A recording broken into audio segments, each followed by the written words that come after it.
আসসালামু আলাইকুম ওয়া রাহমাতুল্লাহ। বিডি মেজারমেন্টের আপনার প্রশ্ন আমাদের উত্তরের একটি নতুন পর্বে আপনাদেরকে স্বাগতম। আজকে যিনি প্রথম প্রশ্নটা করেছেন ওনার নাম মোশাররফ মিয়াজি, কুমিল্লা থেকে। আপনি জানতে চেয়েছেন, আপনি সালাম দিয়েছেন ওয়ালাইকুম আসসালাম ওয়া রাহমাতুল্লাহ। আমার একটা প্রশ্ন, কড়া গন্ডা কত শতাংশ, অথবা কত শতাংশে কত গন্ডা জানালে উপকৃত হব। আসলে গন্ডা, কড়া, আনা এই শব্দগুলো সাধারণত আঞ্চলিকতার ভিত্তিতে ব্যবহার করে। বিভিন্নজন বিভিন্ন এলাকায় এগুলি বিভিন্ন রকম ব্যবহার করে।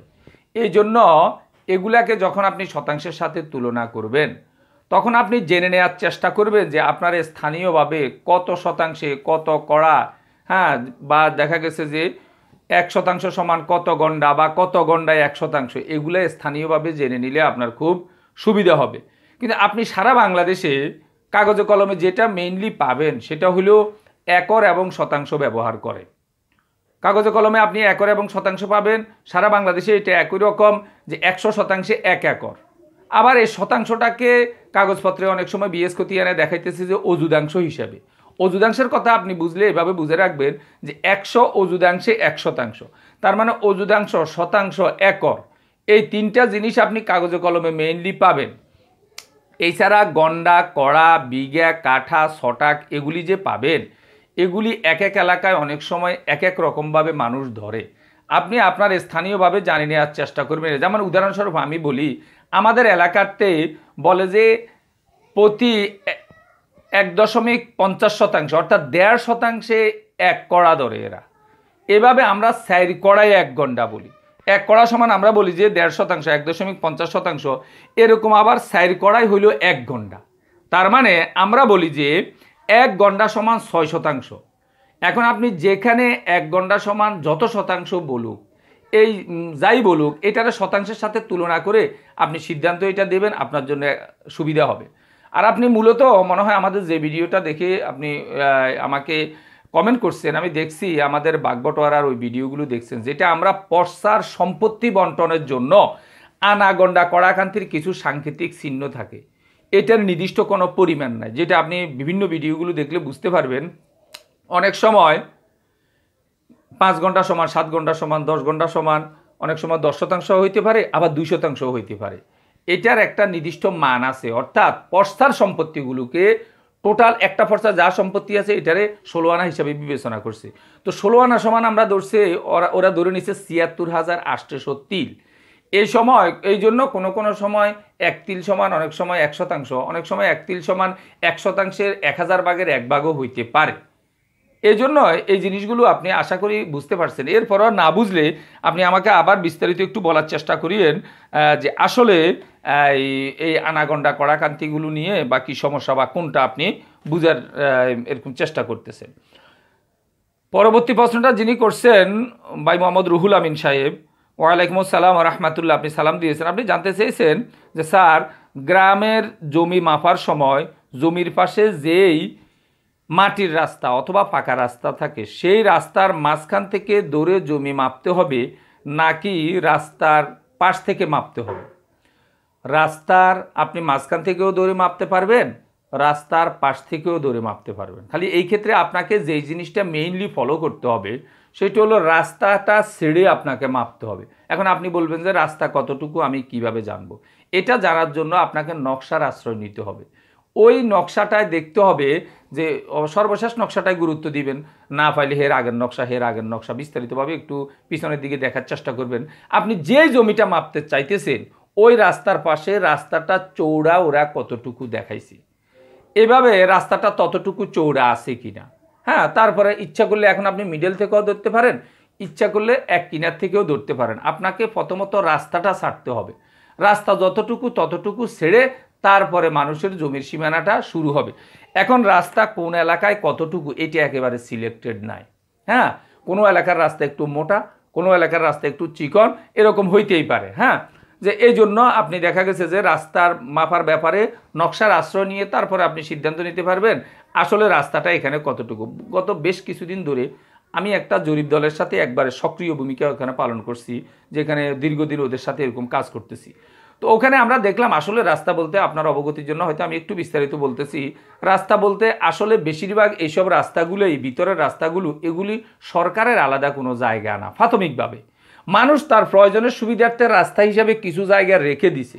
পরবর্তীতে যখন জরিপ আসছে, এখন জরিপের কর্মকর্তারা এখানে মাফে যে আসলে রাস্তাটা কতটুকু চৌড়া আছে, 14 ফিট চৌড়া হলে ওরা জরিপের কাগজে 14 ফিট নকশাতে দেখাই চলে যাবে, 16 ফিট পাইলে 16 ফিট দেখাবে, 20 ফিট পাইলে 20 ফিট দেখাবে, 18 ফিট পাইলে 18 ফিট দেখাই, যে যত ফুট আপনারা চওড়া রাখছেন এটা আপনার জায়গা থেকে বাদ দিয়ে এটা সরকারের খাস জায়গা হিসাবে, যেহেতু আপনারা রাস্তার জন্য দিয়েই দিচ্ছেন, সরকারের খাস জায়গা হিসাবে দেখিয়ে ততটুকু নকশায় ধরে রাস্তাটা সিলেক্টেড করে দিয়ে তারপরে আপনার জমিটা দেখাবে।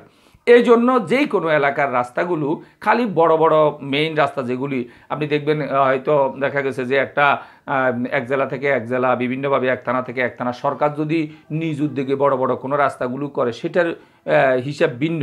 আর এমনি ছোট ছোট যে রাস্তাগুলো আছে এটা প্রাথমিকভাবে মানুষ তার প্রয়োজনে করে, তাই সে তার প্রয়োজনে রাস্তার জন্য জায়গাটা ছাড়ে। পরবর্তীতে এগুলি জরিপ ধরা আসলে তারা রাস্তা হিসাবে পাইছে, এখন খাস হিসাবে এগুলো নিয়ে নিছে, এগুলো আজন্মকাল এখন খাস হিসাবে থাকবে। এই জন্য যেখানে যত ফিট ছাড়ছে ঠিক তত ফিটই নকশায় থাকবে, তত ফিট ছেড়ে পরবর্তীতে জমির সীমানাগুলো এরকম নির্ধারণ করা হবে। আশা করি উত্তরটা পাইছেন। যদি আপনি এরপরও কোনো অংশ না বুঝেন আমাদেরকে কমেন্ট করলে আমরা জবাব দেওয়ার চেষ্টা করবো ইনশাল্লাহ। পরবর্তী প্রশ্নটা যিনি করেছেন ওনার নামের জায়গায় আমি প্রবাসী ওইভাবে লেখা দেখতেছি। ভাই আপনি লিখছেন এভাবে, প্রথম স্ত্রী স্বামীর হাতে মারা গেছেন এবং দ্বিতীয় স্ত্রীর হাতে স্বামী মারা গেছেন, তাহলে কি প্রথম স্ত্রী স্বামীর সম্পত্তি পাবে না বা দ্বিতীয় স্ত্রী পাবে কি না, নাকি উভয়ে পাবে? আপনি এরকম একটা প্রশ্ন করেছেন।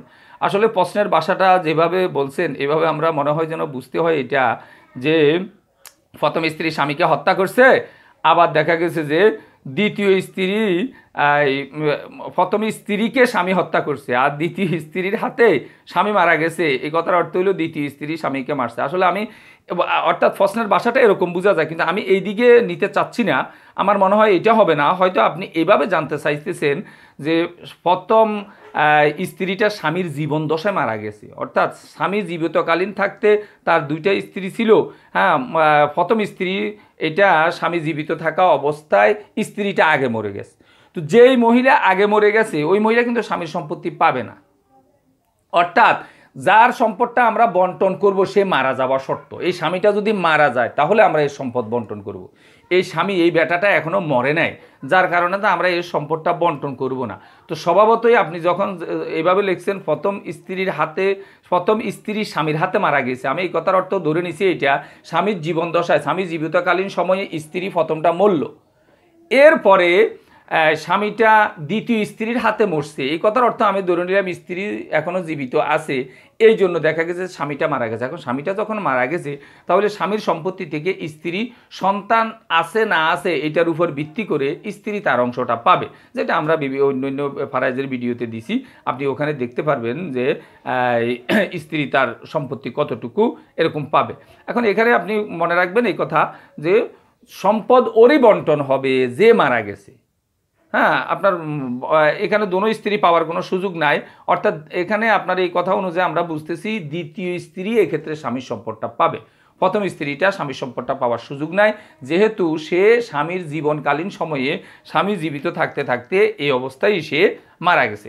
আশা করি বুঝতে পারছেন। এরপরও করোনা অংশ না বুঝলে এক নম্বরে হলো আমাদের ফারাইজের যে ভিডিওগুলো আছে এগুলো একটু দেখার চেষ্টা করবেন। ধারাবাহিকভাবে আমরা ফারাইজের অনেকগুলো ভিডিও দিছি, এই সব জিনিসগুলো ওখানে আছে, একটু বিস্তারিত দেখার চেষ্টা করবেন। কোনো অংশ না বুঝলে আমাকে আবার কমেন্ট করলে আমি জবাব দেওয়ার চেষ্টা করবো ইনশাআল্লাহ। পরবর্তী প্রশ্নটা যিনি করেছেন উনি ভাই মোহাম্মদ শরীফুল ইসলাম সাহেব, সাফাই নবাবগঞ্জ থেকে। আপনি জানতে চেয়েছেন যে অনলাইনে ক্লাস করার জন্য একটু বিস্তারিত জানতে চাই। অনলাইনে আসলে আমরা সারা বাংলাদেশে অফলাইনে যেরকম ক্লাসগুলো দেখাই ফিজিক্যালি, বিশেষ করে আমি ভোকেশনাল সার্ভে ঢাকা বিভাগীয় পরিচালক, ঢাকা সিটির ভিতরে অসংখ্য ব্যাচ আমরা এরকম পরিচালনা করি। এছাড়াও সারা বাংলাদেশেই ফিজিক্যালি আমাদের বিভিন্ন জেলা বিভিন্ন সময় ব্যাচগুলো পরিচালিত হয়। আর এর বাইরে আমরা অনলাইনেও আলহামদুলিল্লাহ বর্তমানে সারা বাংলাদেশে বিভিন্ন জায়গায় আমাদের স্টুডেন্ট আছে। আপনি ইচ্ছা করলে অনলাইনে ক্লাসটা করতে পারেন। তো অনলাইনে ক্লাস করার জন্য আমাদের কাছে যে শর্ত সেটা হলো এরকম একটা অ্যান্ড্রয়েড ফোন আপনার ব্যবহার করা জানা লাগবে এবং দেখা গেছে যে আপনার ওয়াইফাই হোক অথবা যে কোনোভাবে আপনার নেট থাকা লাগবে। ইমোতে হোক অথবা জুম অ্যাপসের মাধ্যমে হোক, যে কোনো একটা এরকম অ্যাপসের মাধ্যমে আমরা আপনাকে আমাদের সামনে বসে থাকলে যেরকম ক্লাস ওইভাবে এর মতো করে আমরা ক্লাস নিতে পারি। আমি একটা বাড়ির কাজ দিলে আপনি করে আমাকে এইভাবে দেখাইতে পারেন, আমাদের কোনো সমস্যা হয় না। আমরা হয়েছে না হয়েছে, শুদ্ধ কি ভালো খারাপ এরকম আমরা পিছনে এরকম বোর্ডে লেখলে আপনি সামনে থেকে দেখতেছেন বসে, সাথে সাথে প্রশ্ন করতে পারেন যে এইটুকু হইলো কি হইলো না, বুঝলেন কি বুঝলেন না, অর্থাৎ এইভাবে করতে পারেন। এবং পরবর্তীতে কোর্সটা যখন 3 মাস মেয়াদি কোর্সটা যখন শেষ হয়, আমরা 1 সপ্তাহ বা 2 সপ্তাহের জন্য আপনাকে প্র্যাকটিক্যালের জন্য ডাকবো। এই দিন আসি, সারা দিনব্যাপী আমরা শুক্রবার শনিবারে প্র্যাকটিক্যাল করি। আপনি দিনভর বাংলাদেশের যে কোনো অঞ্চল থেকে আসি এই ঢাকাতে 1 দিন 2 দিন থেকে এরকম সারাদিন ব্যাপী প্র্যাকটিক্যালগুলো করতে পারেন। তো অনলাইনে ভর্তি হওয়ার জন্য আমরা আপনার A to Z 3 মাসের কোর্সে একবারে সার্টিফিকেট পর্যন্ত টোটাল খরচ হয় 4000 টাকা। এর মধ্যে আপনাকে ভর্তির সময় দিতে হয় 2000 টাকা, আর 2000 টাকা দিতে হয় অর্ধেক কোর্স শেখার পরে। আপনি যখন 2000 টাকা আমাদেরকে পাঠিয়ে দিবেন, তখন দেখা গেছে যে আমরা এরকম টোটাল আমাদের 100 পেজের লেকচার শিট আছে। এই শিটগুলো আমরা আপনাদেরকে এরকম দেখা গেছে যে এরকম 100 পেজের আমাদের লেকচার শিটগুলো আছে। এই লেকচার শিটগুলো এবং এরকম একটা প্রসপেক্টাস নিয়মাবলী, হ্যাঁ, এবং টাকা পয়সা যে বুঝে পাইলাম এটার এরকম রসিদ পরবর্তী, এবং সাথে সাথে আপনি ভোকেশনালে যে ভর্তি হয়েছেন এটার এরকম একটা রেজিস্ট্রেশন কার্ড আমরা আপনাকে কুরিয়ারের মাধ্যমে পাঠাই দিই।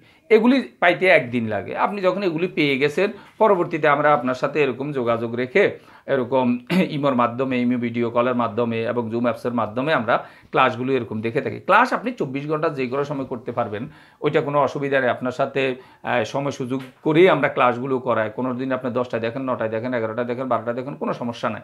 হ্যাঁ, দৈনিক 1 ঘন্টা করে সময় দিতে হবে। কোনো কারণে 5 দিন মিস গেছে, এর দ্বারা ক্লাস কমে না, বরং যেখানে আপনি অফ ছিলেন ওখানের পরবর্তী থেকে আমরা আবার শুরু করব। অনলাইনেটা বিশেষ করে একবারে ব্যাচ ওয়াইজ যে এরকম না যে 5 জনকে আরও করাই ফেলছি, আপনাকে করাইনি, আপনারটা মিস গেছে, না। আমরা চেষ্টা করি A to Z আপনার দেখা গেছে যে ধারাবাহিক বিষয়গুলো এরকম দেখিয়ে দিতে। A to Z আপনি বুঝতে পারবেন এইভাবে যে আমরা এরকম যাবতীয় সেটেলমেন্টের যাবতীয় ক্লাসগুলোকে এখানে এরকম 32টা ভাগে আমরা একটা সূচিপত্রের মধ্যে ভাগ করে নিছি। এগুলোর উপরেই আমরা লেকচার শিটটা তৈরি করছি।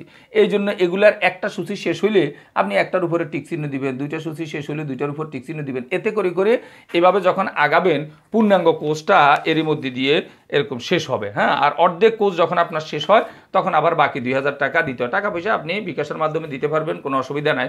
আর পরিপূর্ণ কোর্সটা শেষ হইলে আমরা ভোকেশনাল সার্ভে থেকে এরকম একটা সার্ভে ফাইনাল পরীক্ষার উপরে এরকম একটা পরীক্ষার মাধ্যমে, পরীক্ষা অনলাইনেও দিতে পারবেন, অফলাইনেও দিতে পারবেন, অসুবিধা নাই। পরীক্ষাটা শেষ হইলে তারপরে আমরা এরকম একটা সনদ দিয়ে থাকি। আশা করি বিস্তারিত বুঝতে পারছেন।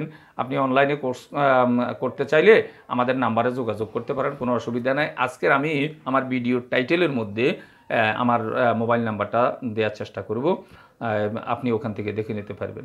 আশা করি উপকৃত হবেন। ভিডিওটি ভালো লাগলে লাইক, কমেন্ট এবং শেয়ার করবেন। আর আমাদের ধারাবাহিক ভিডিওগুলো পাওয়ার জন্য চ্যানেলটাকে সাবস্ক্রাইব করবেন। এই আশাবাদ ব্যক্ত রেখে আজকের টিউটোরিয়ালটা এখানে শেষ করছি। আল্লাহ হাফেজ।